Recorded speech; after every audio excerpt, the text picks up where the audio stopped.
Chapter 1, The Circle. The room was dark, the kind of dark that felt alive, like it was watching. A single chandelier hung above the circle table, its light barely reaching the edges of the room. The air smelled like smoke and tension, thick enough to choke on. Around the table, the bosses of the circle sat. One of them at the table, quiet, still, like a shadow that didn't need to move to be felt. The others argued, but his silence was louder than all of them combined. "This split doesn't make sense," one of them snapped, slamming a hand on the table. "I'm bringing in half the money, and I'm getting scraps. How is that fair?" The woman across from him smirked, her voice smooth but cold. "Fair? You're forgetting who's keeping your deals off the radar. Without me, your money would be sitting in a police evidence locker. And who's cleaning up your messes?" Another boss cut in, his voice a low growl. "Every time someone steps out of line, I'm the one putting them down." "But sure, let's talk about fair." The first boss threw up his hands. "Oh, come on. You act like you're the only one who—" "I would do that too," the woman interrupted, her tone icy. "If you'd let me handle it. But no, you're too busy playing the hero, acting like you're the only one who knows how to get their hands dirty." The scarred boss leaned forward, his eyes narrowing. "You think you could do what I do? You think you've got the stomach for it?"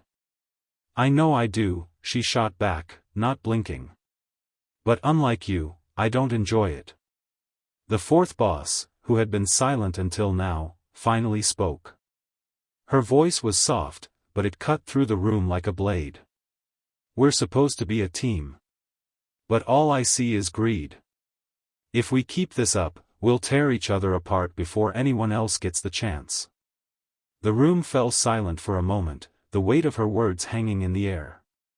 Then the first boss laughed, a harsh, bitter sound. "A team?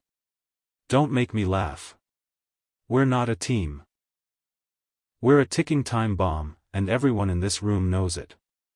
And suddenly, he finally moved. Just a slight shift, barely noticeable, but it was enough to make everyone stop and look his way. "Enough," he said, his voice low and calm. The room went still. No one argued. No one even breathed too loud. "We're not here to fight each other," he continued, his eyes scanning the room. "We're here to decide how to move forward. And if you can't do that without tearing each other apart, then maybe you don't belong at this table." The silence that followed was heavier than before. No one dared to speak. No one dared to even look at him directly. Because in the circle, there was only one rule: you didn't cross him. A year ago, you came to me asking for an alliance, to build an empire together, to become the most powerful. James rose slowly from his chair, his gaze locking onto each of them. His voice was calm, controlled, but beneath it lurked something dangerous. "A ticking bomb, you said, Marcos." Marcos suddenly lowered his eyes, staring at the floor, not sparing so much as a glance in James' direction. Marco, the butcher, DeLuca, a man whose name alone was enough to silence a room. A killer without remorse, his hands forever stained with the blood of those who had dared to stand in his way. And yet, at that moment, he didn't even dare look at James. "For all I care, that bomb can go off right now." James' voice rose, his piercing gaze sweeping across the room. In his eyes burned a fire that had made even the most ruthless men hesitate. A fire that no one dared challenge. "We made a mistake," Isabella finally spoke, her voice strained, sweat dripping down her face as if she had just run a marathon. Just as Marco made a mistake with his words. "Please, James, overlook his slip." She bowed her head even lower as she spoke. Isabella, the spider, Russo, queen of the city's underground, her web of informants stretching into every dark alley and hidden corner of Hargun. The others nodded in silent agreement, none of them daring to lift their eyes toward James. He exhaled slowly, then a smirk played at the corner of his lips. "All right then, let's discuss the split." With that, he sank back into his chair, and in an instant, the entire atmosphere shifted. A collective breath was released, fear momentarily dissolving into the air. Isabella gathered the intel, and Victor was the one who bribed the guards. Correct? Correct, James, replied Victor, the Viper, Moretti, a master of bribes and blackmail. He could make anyone disappear with a single phone call. Marco and Sophia handled the heist details, didn't they? Yes, James, answered Sophia, the ghost, Conti, a master of deception. She could walk into a room, take what she needed, and leave without a single soul remembering she was ever there. James leaned back in his chair, tilting his head slightly. So what exactly are we arguing about? Since I had no involvement in any of this, it's only fair that everyone gets an equal 25%. The room fell silent again, but this time, everyone exchanged glances, uncertainty flickering between them. Finally, it was Sophia who spoke. But you deserve a share too. She stopped mid-sentence. The moment she met James' gaze, she understood. That look in his eyes, it wasn't the look of a man who needed anything from them. No, it carried a different message entirely. Do you really think I need it? Understood, James. And so it shall be. Our blood will bear witness. Sophia stood, stabbing her finger with a small blade and letting a single drop of blood fall into the goblet at the center of the table. One by one, the others followed suit, sealing the agreement in the only way the circle knew. James stepped forward, pressing the blade against his own finger. Let my blood bear witness. But as he moved, a sudden dizziness overtook him. He had barely eaten, barely slept. The sharp sting of the blade mixed with his exhaustion, and before he could steady himself, he stumbled. Right into Sophia. James, are you all right? She asked, steadying him with a firm grip. He let out a quiet chuckle, shaking his head. Forgive me, darling, I haven't been getting much sleep lately. His voice was smooth, his smile effortless, but that smile, mixed with his scent, stirred something in Sophia. Something that had been buried for a long time. And the others saw it too. They weren't sure what had just happened, but as they watched the exchange, they all had the same thought. He's planning something. When the meeting finally ended, James was the first to leave. The moment he stepped outside, the cold air hit him like a punch to the gut. His pulse pounded in his ears, his blood pressure spiking. I thought I was going to die there. Holy shit. He took deep, steadying breaths, careful to keep his face neutral. None of his brothers could ever see him like this. If they had rejected my terms, they would have skinned me alive. And seriously, why the hell were they even arguing? They did the job together, what's the damn problem? They're worse than children. And this damn suit, it itches like hell. Sir? A voice broke through his thoughts. To his left, a well-dressed man stepped forward. Hans, take me home, James ordered, quickly regaining his composure. As he settled into the back seat, he closed his eyes for a moment. If only I could go back to my old life. Back to my morning coffee, back to the comforting scent of coffee beans. Back to a time when my biggest concern wasn't whether today would be the day they figured me out. But that thought was shattered by the sudden ring of his phone. And just like that, the man he never wanted to be returned. Hans, to the hospital as fast as you can. James shouted, and that was all Hans needed. He slammed his foot on the gas. Upon arriving at the hospital, James didn't even wait for the car to come to a full stop. He flung the door open and leaped out, rushing inside with all his strength. How is he? He demanded, grabbing the mother's arms tightly. Her eyes were red and swollen from crying. He's alive, but how could they do this? She sobbed, collapsing into James's arms. How could they do this to my little boy? Her cries echoed down the hallway. That was all James needed to hear. Without hesitation, he stormed toward the hospital room, pushing the door open to find his little brother lying there, hooked up, his body covered in bruises, his head wrapped in bandages. Raphael. James fell to his knees beside the bed, clenching his fists as he fought back tears. "I'm here now, you don't have to be afraid anymore, your big brother is here," his voice broke as he wept. "James Bellini?" A doctor entered the room, holding a file in his hands. James wasted no time. He stood up straight and locked eyes with the doctor, his gaze piercing and unrelenting, saying nothing. "Your brother, his condition is stable, but he was underwater for too long, so." Underwater?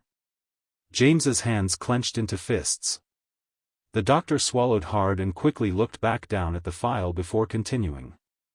"According to the report, your brother was rescued from the Sun River by a fisherman." The doctor hesitated, realizing that his words were fueling a fire that could explode at any moment. "But he had no choice. The fisherman claims your brother was thrown into the river by 3 other boys who... Names. I'm sorry, but I can't disclose." The doctor instantly realized who he was dealing with. The James Bellini standing before him wasn't just a name whispered in dark alleys, he was a legend, a nightmare. He swallowed hard before speaking again. The fisherman identified one of them as Adam Hinz. He turned himself in to the police and confessed. "The police chief's son, right?" James's eyes held no trace of humanity now, only pure rage. The doctor said nothing, just gave a small nod before quickly stepping out of the room. "Rest now, Raphael. Your big brother will take care of everything," James whispered with a chilling smile before stepping out to the waiting mother. "Stay with him, James." But he didn't wait. He walked straight to the car. "To the police station, Hans." "Should I notify the circle?" "I'll handle it." That was all Hans needed to hear. He started the engine and sped off toward the police station. The moment James walked inside, every eye turned to him. A cold wave of fear swept through the entire station. No one dared to stop him. They simply let him pass, watching as he walked straight through the metal detector, which started beeping before he even stepped through it. Without hesitation, he headed straight for the police chief's office. The door burst open with such force that the sound echoed throughout the upper floor. Inside, the police chief immediately stood up from his chair, clearly nervous. His son sat beside him, smirking as if nothing had happened. "Oh, someone thinks they're strong," a woman's voice came from the side. James hadn't noticed her before, but he didn't care about her presence. "Albert, your son. I never thought the man at the top of my most wanted list would just walk right into my arms," the woman interrupted. "The one who holds Hargun in his grasp, the most dangerous criminal in the city, James Bellini. I'm an agent of the National Security Bureau of Investigations, and as luck would have it, I happen to have a pair of handcuffs right here, so..." "Shut up." "Excuse me? Which part of 'shut up' do you not understand? I am not some low-level cop that you can." Hans. Hannah Furstin. 40 years old. NSBI agent. 2 daughters attending high school in Fernie under fake identities. Her ex-husband is in a custody battle with her. Her parents live under alias identities in Kaput, just like her kids. Hans listed off the information while staring directly into the agent's eyes.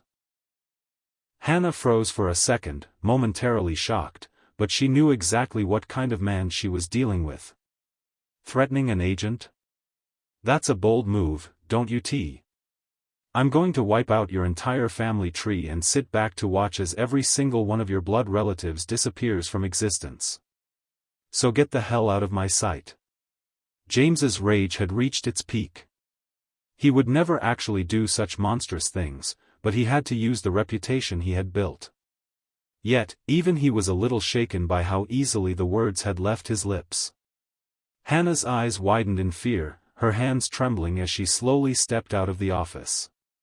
By now, the police chief's son had lost his smug expression. Reality had hit him, he was in deep, deep trouble. The man standing in front of him wasn't just dangerous, he was a demon. James, please, let's talk. Tell me, Adam, heads or tails? James pulled a coin from his pocket. Please, James, listen to me. The police chief fell to his knees, begging. Dad. There is no dad here. Heads or tails? Tails, Adam whispered. James flipped the coin into the air, and within moments, it landed back in his hand. If it's heads, I torture everything and everyone you love, whether it's your girlfriend, your damn dog, or your family. But if it's tails, consider yourself the luckiest bastard alive. You'll only have to experience what my brother did, drowning in the Sun River until you pass out. Adam finally realized he had made the biggest mistake of his life. Panic took hold of him, and he screamed in desperation. It wasn't just me. Klein Tim and Ulka Immer were there too. They were the ones who pushed him. Not me, he shouted, but no one was listening. His pleas fell on deaf ears. You sealed their fate the moment you said, tails, James replied, turning his hand over to reveal the coin. Lucky you, Adam, 70th time in a row, and it's tails. He smirked. Adam was on the verge of passing out from fear. His father had already collapsed to his knees, completely broken. Hans stepped forward, kicking into the police chief to wake him up. Record a video and send it through the usual channel. If I don't receive the footage of your son and the 2 other bastards within 2 days, the heads option becomes reality. Have a nice day. With that, James walked out of the police station as if nothing had happened. Slowly, as his anger and fury faded, a different feeling took over, fear. What the hell did I just do? He had just threatened the police chief's son, his entire family, and even an NSBI agent, inside the police station. Fuck.